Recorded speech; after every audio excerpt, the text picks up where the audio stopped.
dia, boa tarde, boa noite, tudo bem? Como é que vai vocês?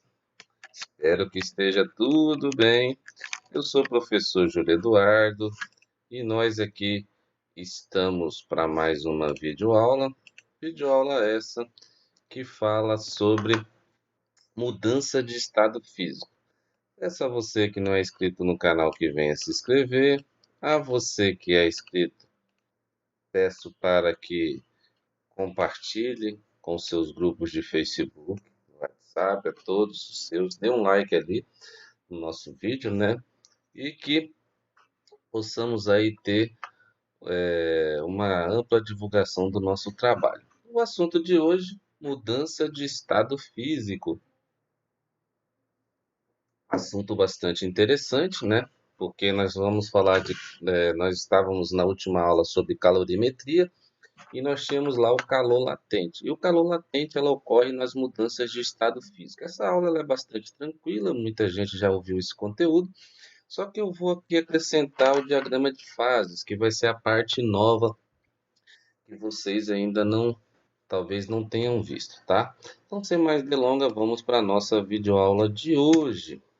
Bem, basicamente, né, você sabe que a matéria ela tem três estados, tá? Não é atualmente esse conceito de três estados, ela não a gente não considera que a matéria hoje tem três estados, ela tem mais, mas os estados fundamentais são esses: sólido, líquido e gasoso. Observando aqui a figura, você vê que há uma diferença nessas bolinhas que a gente chama de moléculas, tá? Você pode ver que em cada estado as moléculas elas têm agitações diferentes, tá? Para um mesmo tipo de matéria e também liberdades de agitação diferentes, né? Olha só, no estado sólido ela é mais presa, no estado líquido é menos presa um pouco e no estado gasoso parece que ela tem um pouco mais de liberdade, tá? Então, essa é a diferença desses três, né? No sólido, a gente diz que o estado de aglutinação dessas moléculas é muito elevado, né? Tanto é que elas ficam muito juntas, no líquido menos e no gasoso ela é mais dispersa.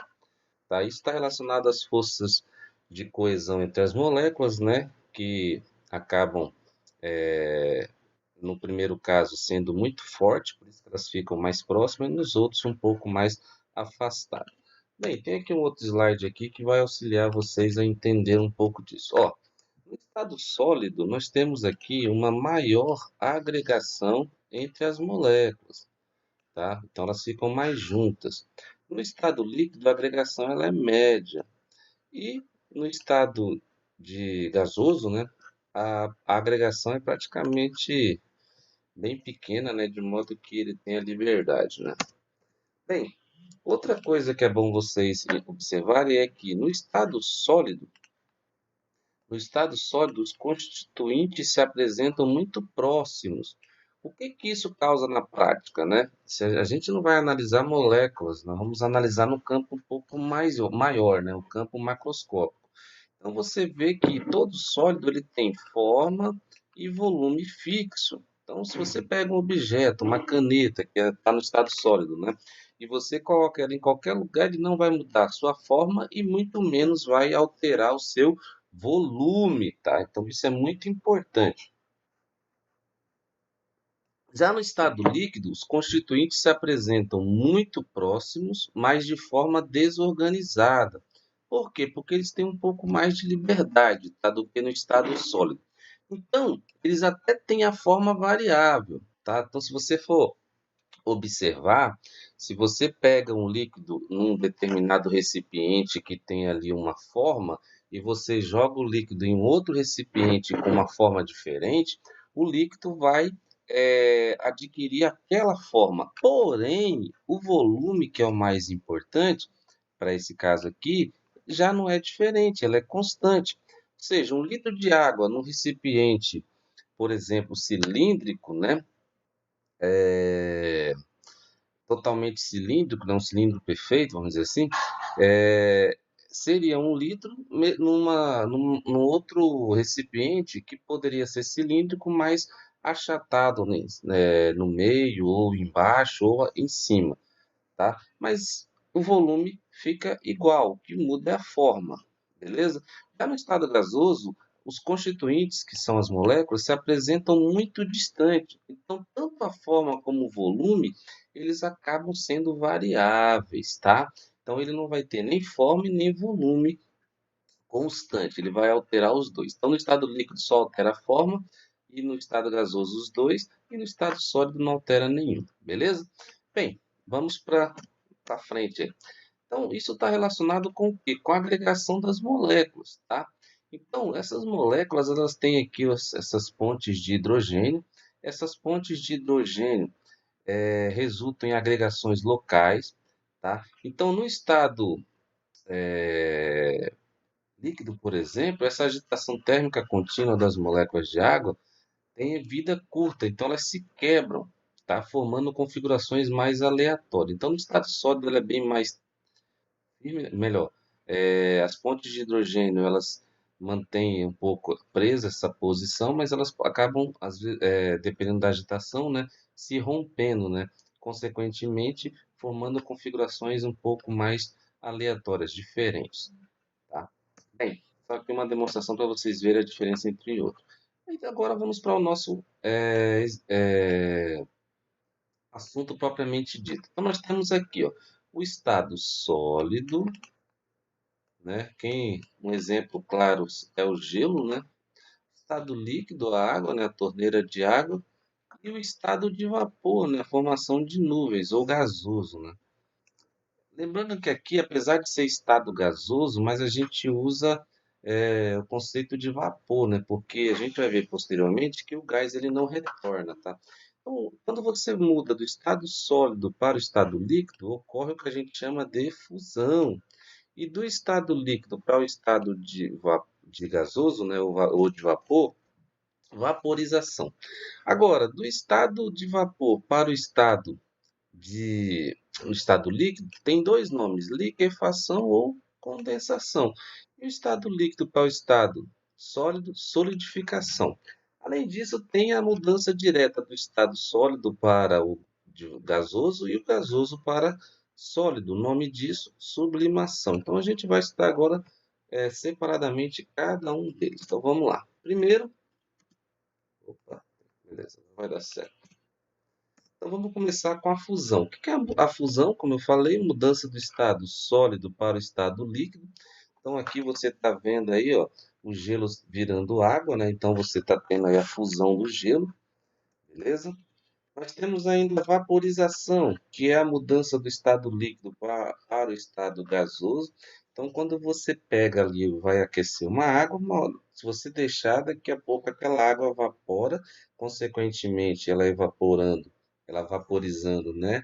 A panela fica seca, né? Sem nenhuma gota de água. Isso ocorreu devido à vaporização.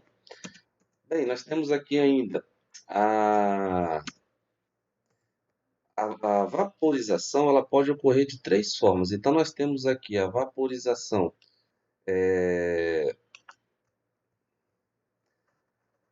rápida, que é a chamada ebulição. Tá? No caso da panela fervendo, a vaporização ela ocorre por ebulição. No caso das águas marítimas, né, que são também evaporadas, aí o processo é de evaporação. Deixa eu escrever aqui para ficar mais fácil. Não vai sair perfeita a escrita, tá? Mas evaporação. Por que vão você distinguir? Qual a diferença da ebulição para evaporação? É que a ebulição ela ocorre rápida, a evaporação ela é lenta, tá? É através da evaporação, por exemplo, que a gente coloca as roupas no varal para secar. E tem ainda a calefação, que essa daqui é mais rápida que a ebulição, tá? Exemplo um pouco da calefação são os sistemas usados para aquecimento, por exemplo, de ambientes, né? São dispositivos de calefação. Eu trouxe uma figura para representar isso, né? Não é uma figura que eu queria, eu tentei encontrar aí uma parecida de um sistema, mas não achei, tá? Bem, vamos lá então. Então tem esses três aí que são exemplos de vaporização, tá? Bem, então nós temos aqui, ó, liquefação ou condensação. mudança do estado de vapor para o estado líquido, né? Isso daqui é muito comum nós vermos de que forma. Você viaja de carro, aí daqui a pouco o vidro embaça, né? Ele embaça devido a esse processo de liquefação, né? O vapor de água ele é condensado. Então temos aqui o exemplo da formação de nuvens, né? Você tem aí a água ela é evaporada, né? E aí ela vai formando nuvens e depois ela enche e precipita, né? Então esse processo aí da formação de nuvens para poder depois precipitar a água, né? Ou seja, chover, consequentemente é um processo também de desculpa, de condensação e liquefação. Pessoal, estou fazendo rápido porque isso aqui bem tranquilo, tá? E aí, por último, nesses casos assim de outro, solidificação, que é a mudança do estado líquido, tá? Líquido para o estado sólido, né? É o caso da solidificação do gelo, bem simples, né? Você pega, coloca água para congelar, ela congela e serve depois para resfriar líquidos, né? Tomar, por exemplo, uma água gelada ou até mesmo um suco, né? Então é muito importante. Bem, como eu falei, ainda tem a sublimação, que é a mudança do estado sólido para o estado de vapor e vice-versa, tá? Estado sólido de vapor e vice-versa. Bem, aqui eu trouxe um exemplo muito comum que é do gelo seco, né? O gelo seco ele vaporiza, né? E aí forma essas fumaças aqui, muito usadas em show, né? Um exemplo também de uma sublimação que ocorre é com a naftalina, tá, pessoal? Aquela bolinha, né? Bem cheirosa, aparentemente, né? Que inibe aí, né, a presença de insetos, principalmente barata, né? Então antigamente era muito colocado nos guarda-roupas, né? Hoje se coloca, mas não é todo mundo que gosta. Então você coloca lá, você não vê ela mudando para o estado líquido. Você coloca ela, ela vai vaporizando, ela vai sublimando, sublimando, sublimando. Quando você vê, não existe mais e você vê que ela não passou para o estado líquido. Tá bom, pessoal? Bem, e aí a gente entra agora na outra parte do nosso assunto de hoje, que é o diagrama de fase. O que é o diagrama de fase? É um gráfico, pessoal, que permite apresentar, tá? Ele apresenta, dependendo da temperatura e pressão, e é aqui que a gente vai trabalhar um pouco agora, as substâncias no estado sólido, líquido e gasoso. Então, uma forma de você representar qualquer substância é nesses três estados. Então, vamos lá. Por exemplo, nós temos aqui, ó, curva do sólido, né? Desculpa, a curva da sublimação. Por quê? Você tem sólido e gasoso. Então, essa curva aqui azul aqui de início, ela é a mudança do sólido para gasoso. O nome disso, sublimação. Você tem aqui no meio líquido. Então, do sólido para o líquido, essa curva aqui é a curva de fusão.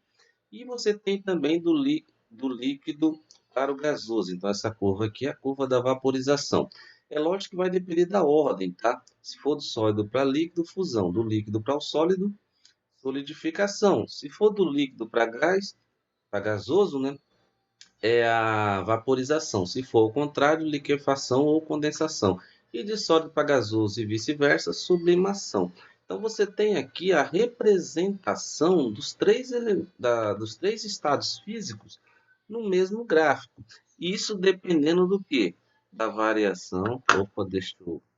Está aparecendo um mouse aqui para mim. Apareceu. Da diferença, né, da relação entre pressão e temperatura.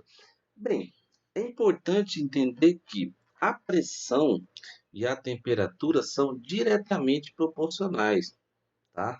Quanto maior a temperatura, maior a pressão. Aliás, deixa eu aproveitar e falar alguma coisa aqui, ó. Quanto maior a temperatura, tá? Também a pressão ela varia na mesma proporção, tá bom? Então, o que eu posso concluir? Que a pressão e a temperatura são diretamente proporcionais. Agora, uma coisa que eu gostaria que vocês entendessem. Com relação à altitude, aí elas são inversamente proporcionais. O que isso quer dizer na prática, pessoal? Quanto mais alto, menor a pressão, menor a temperatura. E a temperatura de quê? dos processos de mudança de fase. Por exemplo, aliás, mudança de fase é a mesma coisa que mudança de estado líquido. Por exemplo, se você vai a temperatura a nível do mar, né, que é a altitude zero, a pressão ela é de uma atmosfera, tá? E a temperatura de ebulição do, da água, que é a temperatura de ebulição que a gente usa para vaporizar, né?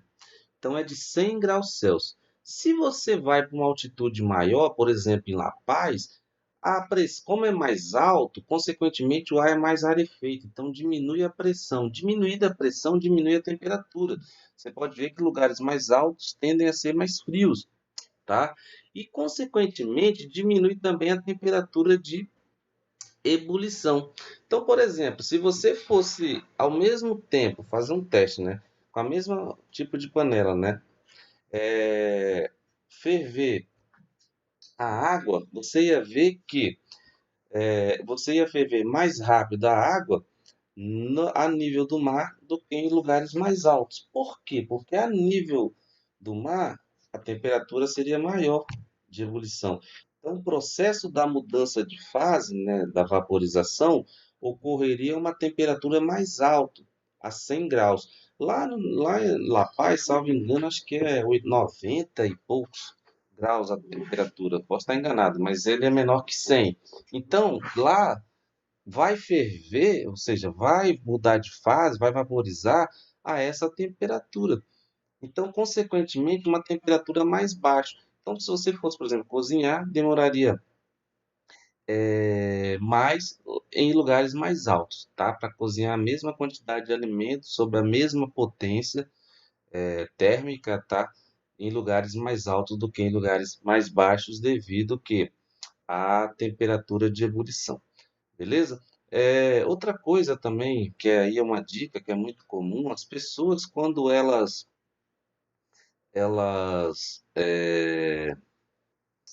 tendem a ferver, a cozinhar algum alimento na panela de pressão, a panela de pressão, qual que é a função dela? Por que eu uso a panela de pressão? O nome já diz, a panela de pressão é para aumentar a pressão interna da panela. Consequentemente, se eu aumento a pressão interna, eu aumento a temperatura, tá? Então, se a altitude ela prejudica o cozimento, né, o tempo de cozimento, porque ela diminui a temperatura de ebulição, a panela de pressão ela aumenta, ela acelera, porque ela aumenta a temperatura de ebulição. Então, consequentemente, o que vai acontecer, pessoal?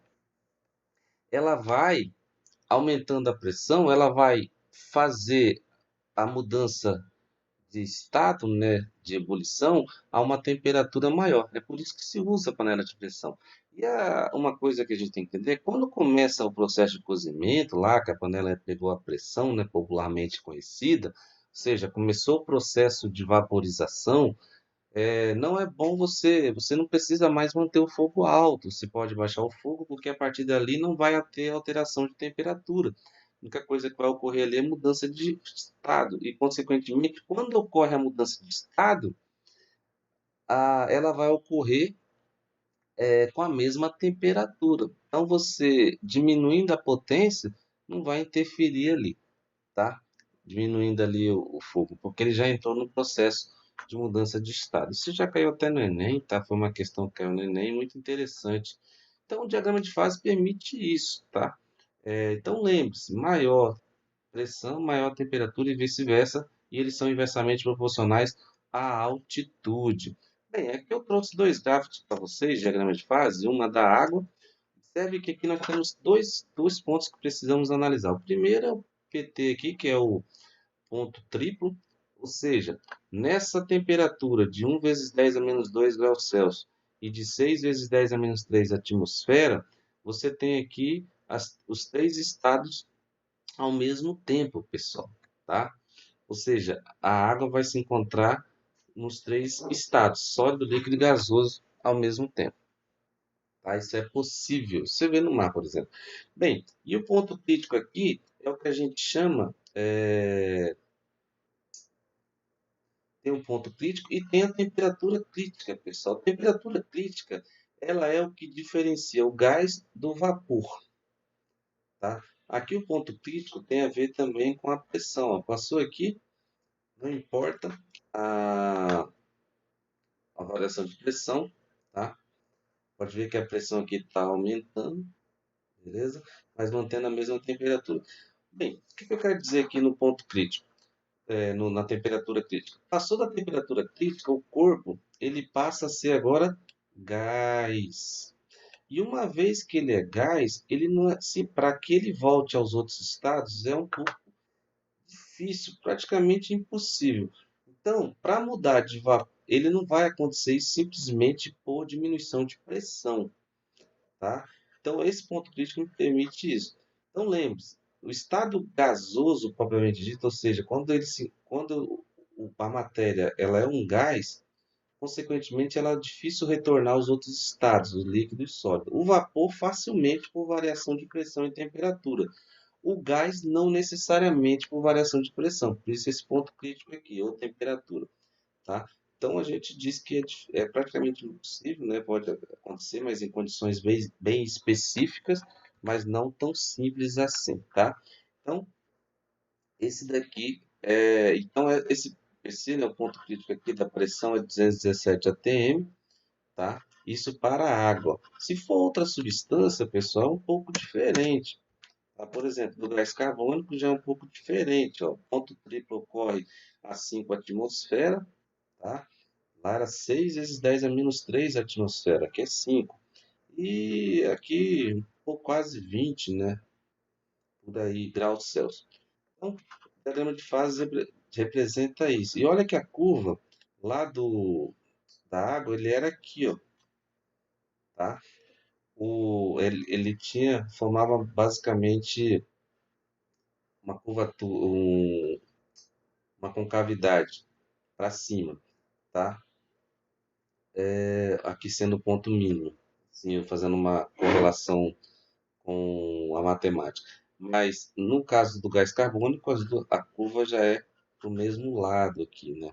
Então, por exemplo, dependendo da temperatura da água, a pressão, né?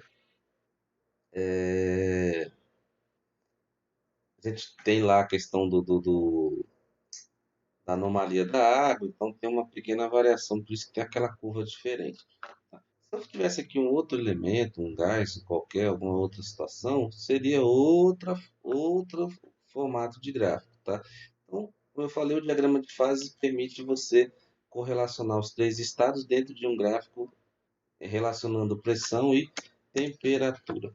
Bem, pessoal, para terminar, eu vou passar aqui uns exercícios aqui para a gente fazer, essa do Enem. Tá? O ciclo da água é fundamental para a preservação da vida no planeta.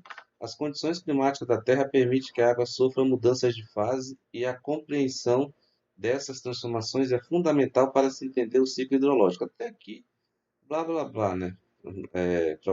Propriamente dito assim, é só um texto informativo. Uma dessas mudanças, agora começa. A água ou a umidade da terra absorve calor do sol. Gente, guarde bem o verbo, a ação verbal, absorve. Eu acabei esquecendo de mencionar, mas quando absorve, você tem fusão e vaporização. E quando ele doa, cede calor, ele tem, ou libera, né, outro termo usado, aí você tem solidificação e liquefação ou condensação. Então, de absorção, agora a sublimação vale para os dois também, né? Mas a absorção, ela é ou fusão ou vaporização, que são os processos endotérmicos, ou seja, ele recebe energia para poder fazer essa mudança. E nos processos exotérmicos com X, ele libera energia. Então, como ele absorve, a gente só tem duas opções aqui, tá? Então, quando já foi absorvido calor suficiente, algumas das moléculas do líquido podem ter energia necessária para começar a subir para a atmosfera. Algumas moléculas do líquido subir para a atmosfera. Isso é importante. Vamos lá então. A transformação mencionada no texto é a fusão. Gente, vocês acham que ocorreu a fusão? Ele falou de alguma coisa ali, falou líquido. Mas virou líquido ou era líquido? Liquefação? Liquefação não é porque absorveu. Evaporação, solidificação ou condensação? Bem, se não é liquefação, não é condensação, que é a mesma coisa. E não é liquefação ou condensação porque são processos endotérmicos. Então também não pode ser solidificação, tá? E os três são processos exotérmicos e o texto falou de processos endotérmicos, de absorção. Não é fusão porque ele falou que o líquido. Vamos voltar no texto aqui rapidinho. Ó, primeiro, numa dessas, a água, a umidade da terra absorve o calor do sol. Quem está absorvendo o calor? A água. A água, se é água, ele não falou gelo, falou água. A água é estado líquido. Então, a água que vai absorver. Quando a água absorve o calor, ela evapora ou vaporiza-se. Como é um processo lento, né, ocorre aí um tempo razoável, então é um processo de evaporação. Beleza, pessoal? Bem tranquilo, cuidado, é só fazer uma leitura minuciosa que você consegue. Segundo, as empresas que fabricam produtos de limpeza têm se preocupado cada vez mais com a satisfação do consumidor, essa da Unicamp, tá? E a preservação dos materiais que estão sujeitos ao processo de limpeza. No caso do vestuário, é muito comum encontrarmos a recomendação para fazer o teste da firmeza das cores. Ó, teste da firmeza das cores. Beleza. Para te garantir que a roupa não será danificada no processo de lavagem. Esse teste consiste em molhar uma pequena parte. Vamos lá. O que é o teste? Molhar uma pequena parte da roupa e colocá-la numa superfície plana. Em seguida, colocar um pano branco de algodão sobre a superfície e passa-se com ferro bem quente. Ó. Passa-se com ferro bem quente. Então, se o ferro é quente, ele vai liberar calor para esse material, esse pano de algodão e essa roupa. Se o pano branco ficar manchado, sugere-se que essa roupa deve ser lavada separadamente, pois durante esse teste ocorreu um processo de. Bem, eu vou falar de uma coisa aqui que a gente não viu, tá? Mas auxilia. Fusão. Pessoal, era gelo. Em algum momento ele falou de colocar alguma coisa no estado sólido. Aí você fala, professor, a roupa? Não. Está falando do líquido, tá? Liquefação também não. Condensação, liquefação e condensação é a mesma coisa. Dissolução do corante, o ferro quente é utilizado para acelerar o processo? É isso, pessoal. Dissolução, tá? A mistura dos dois. E aí, do soluto e do solvente, tá? Então foi isso que ocorreu. Por isso que manchou.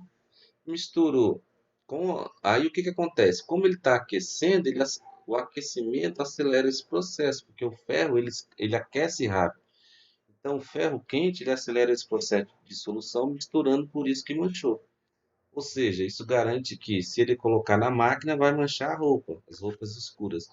Por isso que é muito comum as pessoas não colocarem roupas escuras misturadas com as brancas, tá, pessoal? Então, aqui uma aplicação diferente, envolvendo também um conceito químico, né, que é a dissolução, para você ver que tem correlação. Bem, para terminar, mais uma aqui, a saideira, né? No esquema a seguir, A, B e C representam os estados físicos de uma substância. A, aquecimento, né? B, resfriamento C. Pode-se afirmar que os estados A, B e C são, respectivamente, vamos lá. O A aquece B e depois esfria em C, né? São os processos. Ele aquece e depois esfria. Beleza. Quem aquece e depois esfria? Se aquece, absorve calor e depois esfria. Vamos lá. De sólido para líquido e de líquido para gasoso tem resfriamento? Não. Em todos eles tem o quê? Aumento de calor, absorção de calor. Porque lembra, aquecimento, lembrar de calor sensível. No aquecimento, a variação da temperatura é positiva, então ele vai aumentar a temperatura, porque ele está recebendo energia e com isso ele aumenta a temperatura. Lembre-se que a diferença entre calor sensível e calor latente é que no calor sensível ele troca calor para variar a temperatura. Então, para ele aumentar, ele recebe. Para ele diminuir a temperatura, ele libera energia, ele libera calor. E na mudança de fase, quando ele recebe calor, ele pode se fundir ou vaporizar. E quando o corpo ele libera calor, ele pode liquefazer ou condensar-se, né? Ou solidificar. Então, de sólido, líquido e gasoso é tudo aquecimento. Então, de sólido para líquido aquece, é aquecimento, de líquido para gasoso também é aquecimento. Agora, líquido para sólido não é aquecimento, ele é o quê? É resfriamento. E porque ele vai liberar energia. E de sólido para gasoso, aquecimento, mas ao contrário. Líquido para gasoso, aquecimento, gasoso para sólido, seria também um resfriamento, mas aqui é um pouco diferente, sublimação, né? Gasoso para líquido e líquido para sólido, tudo resfriamento. Gasoso para sólido, sólido para líquido. Ou seja, ó, líquido para gasoso aquece, gasoso para sólido resfria. Ou seja, letra C, tá? Lembrando que esse último processo ele vai ocorrer pela sublimação e o primeiro pela vaporização. Então aqui, ó, fusão, vaporização, solidificação, sublimação. Lembrando que a certa é a C, né? Condensação, solidificação, sublimação e fusão. Então, a única que respeita aquecimento e resfriamento é a letra C. Pessoal, então por hoje é só. Muito obrigado aí. Lembre-se que a física ela não é a sua inimiga, ela é a sua aliada. Obrigado pela atenção. Espero que tenham gostado. Até uma próxima. Tchau, tchau.